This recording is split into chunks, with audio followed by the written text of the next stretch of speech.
August 12th marks the anniversary of the massive explosion and fires in China's Tianjin city.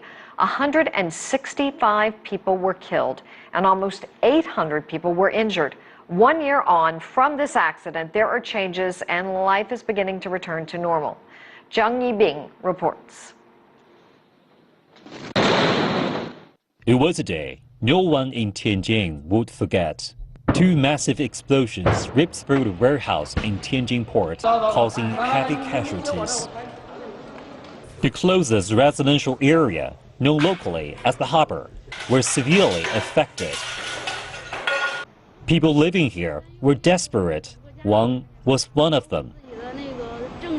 Our identification and personal property were all left in the apartment. We only had time to escape. An official probe in February attributed the cause of the blasts to the ignition of hazardous materials which were improperly and illegally stored at the site.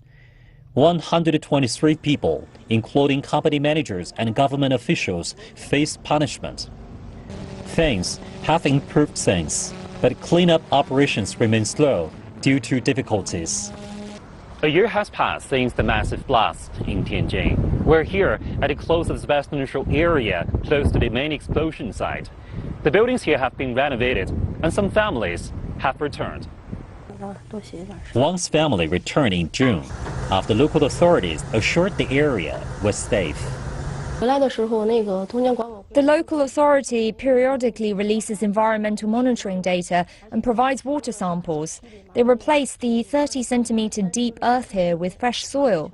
We were compensated with 16% of the price of our house, plus additional living expenses. Around 300 families stayed on in the harbor.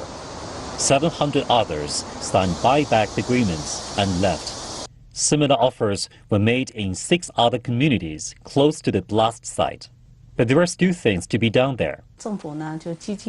After the blasts, the local government actively coped with the aftermath, but there are still problems remaining. For example, the replacement of soil and the elevators and the basement are still works in progress. Many residents are still scared by loud noises like thunder or fireworks. But life is returning to normal, slowly but surely. The site of the explosion is heavily guarded and no one is allowed near it.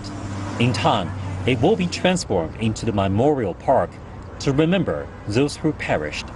Zheng Yibing, CCTV, Tianjin.